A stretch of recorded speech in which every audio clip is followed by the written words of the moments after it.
Tēnā koutou. Well, we are privileged to be here with Tipene O'Regan at his place in Otautahi, Christchurch. Tipene, thanks for your time this morning. My pleasure. My pleasure. It's an honour to be here. Now, Te Tapa Whenua, the name of this field trip, we are looking at Aoraki as the centrepiece of a Ngātahu story that's really central to your iwi.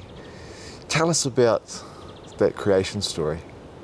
It's essentially a very long chant, and what I use is a compressed version. It was compressed and made smaller and shorter by a man called Kā Tiritiri-o-te-moana, who's hugely important in Ngātahu 19th century history. But I use his compressed version, and it tells the story of this island's story of creation and how it got its name, Te Waka-o-Aoraki, the canoe of Aoraki. The oldest name we know of is Te Waka-o-Aoraki, the canoe of Aoraki. And it goes like this. My compressed version of it goes. Nā te ao ko te ao tūroa, tāna ko te ao marama. Nā te kore, tāna ko te kore te whiwhi, tāna ko te kore te tau maua, tāna ko te kore te keri, tāna ko maku. Ka moia maho rānui ātea ko te raki. Ka moia pōharo te pō ko Aoraki mera ka mau tāna rā tāwhiri a mātea. Ko tū te raki whānau, uira ki te maha nui kia Māui, ko te atakata a Tihei Moriora. Now, this chant is a useful jogger for memory. It tells the story of the beginning of existence. First there was the time of nothing, then there was an emptiness, and then there was the time of darkness, and then there was the time of meaning started to develop, and then out of all this came moisture, water. Mahorānui Atea is the far spread out water or moisture of the dawn. And from that horizon was born Raki, or Rangi if you were a North Islander. Aye. And he is the, some people call him the Sky Father, but he takes as his first wife a woman called Pōharo-o-te-pō, and they have 3 children. Aoraki is the firstborn. Rakamaumau, that's the atua of kindly winds, useful winds, the sort of breeze we're having here today. The nor'west is pretty miserable on the west coast today, but here we've got a lovely warm breeze. That's Rakamaumau is the atua protector of those breezes. And Tāwhiri Mātea was the other son. There's the atua of stormy winds and gales. And and then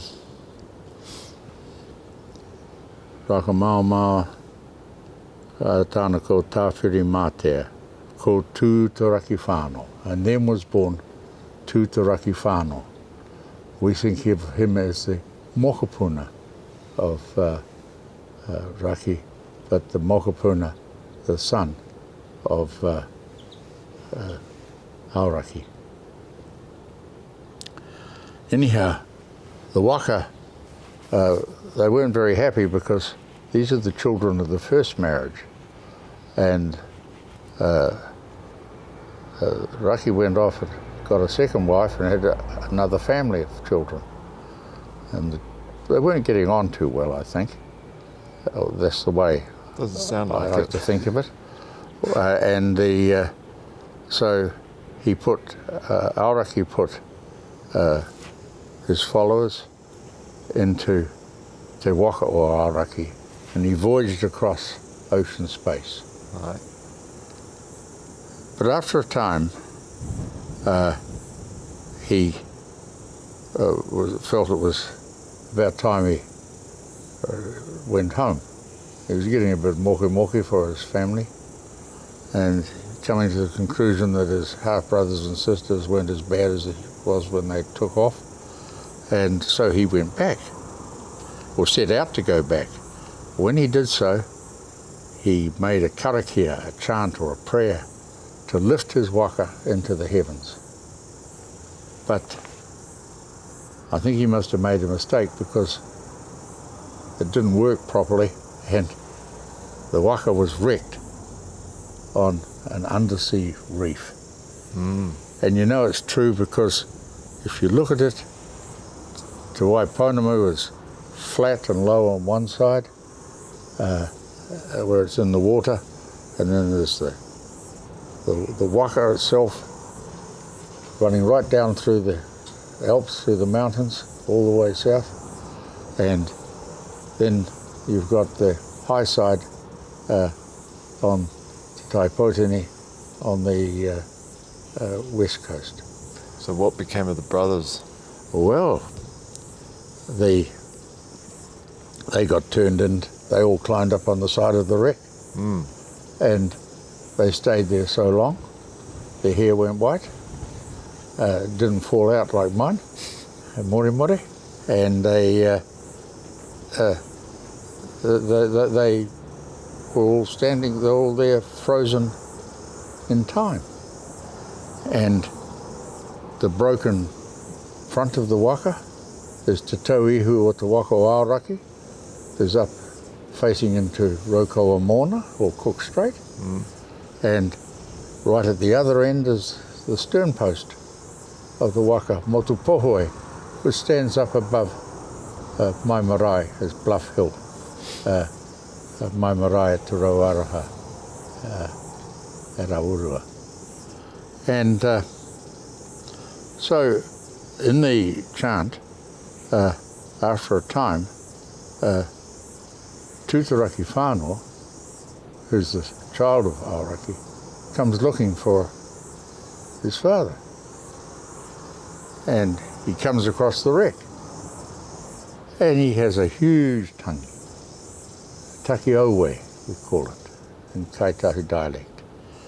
And he does his mourning and grieving, because he finds his tupuna, his relations, the crew, all turned into stone. And he turns around and he looks at the wreckage of the canoe, and he sees the southeasterly blasting up the eastern side of the island, and he looks at the place. He said, "What a shambles! I better tidy it up so I can make it fit for people when they get here." How did he know about the people? Well, I don't know, but those sort of ancestors in those times, they knew a lot more than I understand. And he knew that people would come. And that's in the chant too, because after Maui comes to the world of people. And that's the last line of it. The creation, Aoraki creation story encompasses so much more of the whole motu. Oh, yes. I was just thinking, you know, I think it was 1990 when Aoraki was officially recognised as the first name in that dual naming. Yes, that was a difficult part of my negotiations with the government. I expect it would be, but what does it mean to you to have that name restored and sitting... Oh, a huge amount, a huge amount. One of the things about it is Ngai Tahu and Kati Māmoe, we came almost around the same period out of the North Island into this island. And this island, its history, its stories, its language, reshaped us. it gave us a particular identity. It gave us we had to learn to live very differently from the North Island in all sorts of ways, because of climate, because of circumstance, because of resources. But we had this huge territory that we were occupying. Just one national park in it is bigger than all the rest of all the national parks and all the reserves put together. And Tiritiri-o-te-moana, Fiordland National Park. Yep. So we were changed in all sorts of ways, in the ways we preserved food, did things like that. And that whole thing became so central to us. Was Aoraki became the unifying symbol of our people. At Aotearoa in the far south, we've got Motupohoi, and each area's got its own particular hill. Each marae or community has got particular mountains or hills that are important to it and by which they identify. Before books were here, before writing came in the 19th century, our people used to learn all of these, the order of the shape of the land from that sort of thing. So Te Waka is this island. The North Island, Te Ika o Maui, the fish of Maui. It's like a big flat skate, right? Oh, yeah, it looks and, like it. So the shape of the land, these are all markers of identity. The names take us to how... I've always wondered how our ancestors knew, because they didn't have drones and they weren't up there on the satellites. How did they know that the land was shaped like a big ika, a big fish? How did they know that this island, which after all, when they came here, it was the biggest piece of real estate Polynesians had ever seen. Yeah. There's nothing as big and large and long and cool or cold anywhere else in Polynesia. When our ancestors came here 600 odd years ago, they'd never seen anything this big. And so they had to get their head around it. And naming that land was a really naming it important and part getting of to that. understand it. But look, it's just been so nice sitting here chatting with you. The kōrero could go on, I'm sure. Tā tipene. Kia ora. Thank you for your time this morning. My very great pleasure. Tēnā koutou katoa.